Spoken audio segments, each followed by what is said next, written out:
reporting on the games you love by people who love to game. The MMO Reporter Network. MMO Reporter's PAX Prime coverage is brought to you by GoDaddy. Get 30% off your next purchase at GoDaddy by using the code MMO30. Some limitations apply. See website for details. Hey everybody, Chris here from MMO Reporter, and I am hanging out with SOE today, seeing lots of great stuff, but right now we're going to talk about Planetside 2. Can you introduce yourself and let us know what you do on the Planetside 2 team? I'm Tramell Ray Isaac, Senior Art Director, Planetside 2. Awesome. So, you know, behind us here, I can hear the PlayStation 4 version of Planetside 2. Can you let us know a little bit more about that? I mean, what's different than the PC version? What's going on with that? Well, the PC version is out there, and, you know, it's free to play, so people go out there and have fun with it. PS4 is actually coming to beta this year. We don't actually have a date on it at this point in time, but it will be this year for sure. And the differences are mainly just UI changes. Visually, it looks like the PC running on Ultra. And I know that a lot of PC players out there are like, oh, the PS4 looks better, but it's not. You just don't have a better machine. That's really what it boils down to. So, like, if people are running the game on Ultra, that's what it looks like on PS4. And the UI is made now so that it kind of works more with the controller, so it's more of a controller console centric first person shooter now. So anybody who's used to playing first person shooters on the console can pick it up, and it feels just like any other shooter. It feels native to it. So that's mainly our focus here, is trying to make sure the performance is where it needs to be, and making sure that the UI represents a console game at its heart. And you know, I've been lucky enough to have followed Planetside 2 throughout its development. I remember one of my first jobs when I was working with PC Gamer was to transcribe one of the interviews that my editor Josh had done, and I wrote it all out and wrote up the article from the audio. And hearing that that original thought, those thoughts of where the game was going to go, and now seeing where it is live, it's pretty much, you know, it's followed through. It's what the intended purpose was. What sort of changes have you been making in the past year since we saw you last year at PAX to the game to sort of grow the experience? Well, there's been a number of changes. I mean, we're constantly working on things like optimization, performance, stuff like that. That's an ongoing thing. So even from the beginning, since launch, we've done a lot of that. Just recently, we released the Valkyrie, which came out yesterday morning. So it's on live right now, which is a 6-man vehicle, flying vehicle that's common pool. So anybody, any faction can pick it up and actually fly it.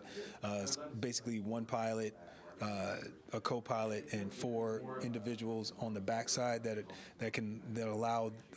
we allow them to shoot out whatever weapon that they have on them. So they can drop C4, they can shoot rocket launchers, they can shoot machine guns, throw grenades, but they're also exposed to the world too, so they can get shot out of that plane too. It's new to live. You know, we see some people, you know, getting out there and giving us some feedback, which is great. So it looks like we'll probably be making some changes making some adjustments to the Valkyrie to make it a little bit more viable. But that's the name of the game, and we're constantly adding more stuff. Last year we released Player Studio, which has been a great success, very surprising to us.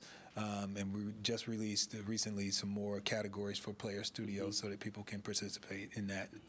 And coming up soon, we've got Empire-specific buggies that are coming out.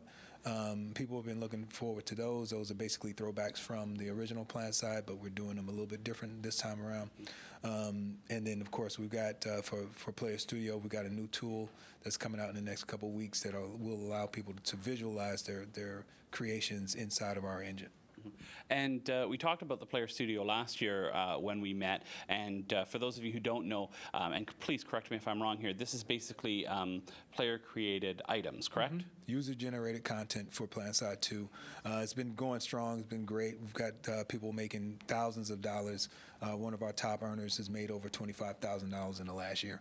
Wow, that's kind of amazing. That's significant. I would love that little nice chunk of change if I could get it, but I'm not eligible for it. Yeah, so. and for people to be able to connect their passion, their passion for video games, to be able to then monetize that in a way that supports that passion. I mean, that's a win for them. That's a win for you with the game, and a win for the community. Yeah, exactly. I mean, it's all about just trying to drive that community interaction, and I think a lot of people appreciate that. I just a couple days ago, somebody sent me a message, and he was very excited that his first item had gotten approved. And that's just what it's all about. People getting happy, getting excited about participating and actually making this game a part of themselves. And one of the things that I've found the couple times that I've tried to jump in, and not being a first-person shooter specialist, we'll say, is that it is quite daunting to get into the game, and it's such a large scale of a game. There's so much going on, and it's almost sensory overload. What are some suggestions that you have for new players like myself getting into the game that's going to make it easier to get to the fun? Well, we've been working on that actually from the very first time that we released the game. We've been steadily working on trying to make this new player experience accessible to most people. But as of recently, we've got the directive system, and then, of course, a partial mission system that we have in the game that allows you to get in, receive like a quick mission, and go to a particular location. And that kind of directs people in different ways. So when you're hopping in the game, you're not necessarily just hopping in and you don't really know what to do. As first-person shooter players, you can hop in the game and be overwhelmed as far as like, this is not your typical first-person shooter where you know all the lanes and you know exactly where everything is. But it's a team-based game, so instead of you relying on your wits and yourself, you need to rely on your teammates. So we encourage people to get into outfits, and those outfits, we just allow people to advocate for their outfits, but outfit recruiting. So now people can get in the game, find an outfit easily, and then start enjoying the game the way way we intended it to be played, with lots of people and lots of individuals playing different roles. So when you get in the game, find a role that you're comfortable with. If you're not a shooter, a specialist, it's coming out the gate, you can be a medic or you can be an engineer. You can get, can rank up those classes easily by participating in support roles, so dropping ammo and reviving people. Because I mean, the bottom line is, there's going to be a lot of dead people around you. So as a medic, you can actually affect change on the battlefield. So what's on the horizon for Planetside 2?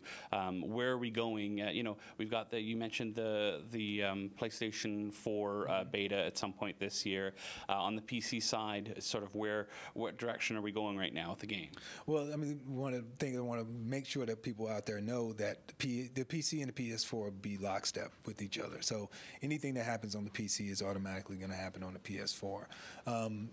Of course, up in the near future, we're going to do PS4 beta for the PC side. Until that happens, we're currently working on what we call battle islands, which are smaller islands. Our current maps are 8K by 8K. These maps will be 2K by 2K, and will basically facilitate 48 versus 48, a platoon versus platoon on these maps. So it's more of a competitive atmosphere on those maps. And then, of course, moving forward with the PlayStation 4, and then just trying to get the feedback that we can get with thousands of players playing on a PS4, and then hopefully look toward trying to launch that. And then, of course, I mentioned before the Empire-specific buggies, and then we've got a couple other things in the hopper that we're tossing around as far as like additions to the game, and then just trying to flesh out the meta game and make sure that we get a lot of new features for new players that are coming in. Hopefully by the time we get the PlayStation 4 up and running and make that live, people will be able to just jump in the game and have fun. Awesome.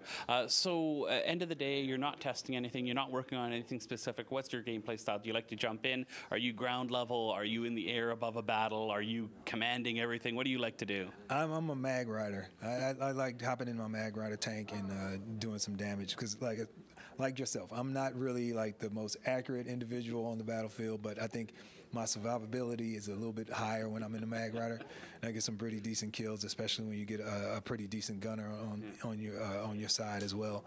So yeah, the Mag Rider is my weapon of choice. Awesome. Well, thanks so much for your time. Great hearing about Planetside 2. I'm looking forward to trying it out on the PlayStation 4. It sounds like a lot of fun.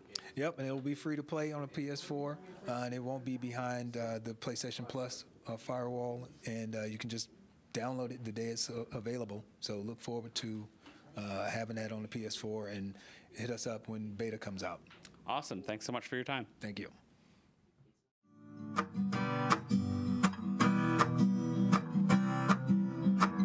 Thanks for watching the video, everybody. Don't forget to check out all the other podcasts at MMOreporter.com or by clicking on any of the links here. And please check out our Patreon campaign at patreon.com/MMOreporter. Thanks, everyone, and see you in game.